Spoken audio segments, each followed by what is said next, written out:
Dolazi na 8. kolosek.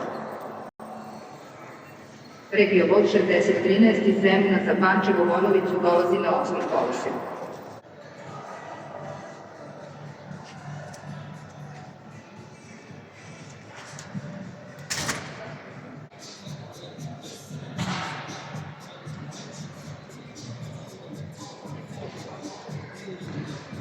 Regiovod 2103 iz Zemuna za Prijepolje teretni koji polazi u 15 časova i 27 minuta, kasniće u polasku Prijednje.